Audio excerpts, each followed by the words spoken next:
सम्पूर्ण आमा बुवा दाजुभाइ दिदीबहिनीहरू मेरो घरमा प्रहरी आएको छ। मैले समाचारबाट उच्च अदालतको आदेशबारे थाहा त पाएँ, तर बिना कुनै कागज अहिले यतिखेरसम्म मलाई केही पुर्जी पनि दिएको छैन, कागज पनि दिएको छैन। मेरो घरभित्र आएर बेडरुमभित्र आउनुभएको छ, मैले सार्वजनिक पनि गरिसकेको छु।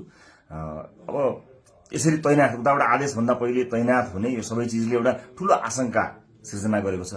मैले सम्मानित अदालतको आदेशलाई सधैँ मानेकै छु, कानूनलाई मानेकै छु। म पहिला पनि आफै उपस्थित हुन गएको हुँ, अहिले पनि सार्वजनिक गरेकै छु। तर यो राज्य आतंक, यो धरपकड ममाथि के कारणले भइरहेको छ मैले बुझ्न सकेको छैन।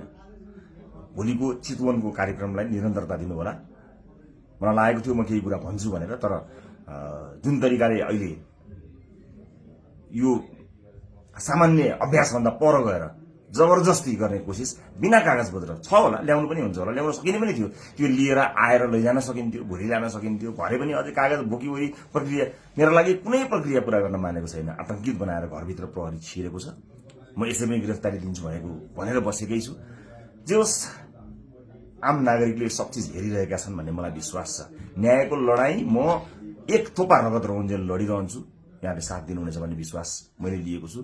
मैले कुनै गल्ती गरेको पनि छैन, कुनै अपराध गरेको पनि छैन, तर संसारकै सबैभन्दा ठूलो अपराधीलाई जस्तो ममाथि गरिएको यो व्यवहार आम जनताले हेरिरहेका छन् भन्ने मैले विश्वास लिएको छु। म धेरै केही भन्दिनँ। म सम्मानित अदालतप्रति अझै पनि आशा र भरोसा राखेर कानूनी प्रक्रियामा सघाउनको लागि परिरहेको छु। यो दुनियाँका जति पनि न्यायालयका ढोकाहरू छन्, ती सबै ढोका ढकढक्याउँछु आफ्नो न्यायको लागि।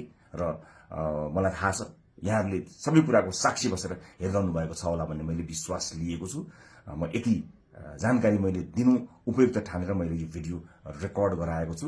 चितवनमा जति पनि मेरा आदरणीय मतदाता आमा बुवा दाजुभाइ दिदीबहिनीहरू हुनुहुन्छ, भोलिको कार्यक्रम नरोक्नुहोला। अन्य साथीहरू आउनुहुन्छ, उहाँहरूले कुराकानी गर्नुहुनेछ, निरन्तर चलिरहन्छ।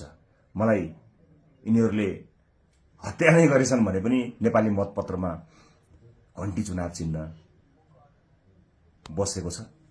मलाई आशा छ, यो एउटा आशा र भरोसाको आवाज हामीले बुलन्द पारिसकेका छौँ।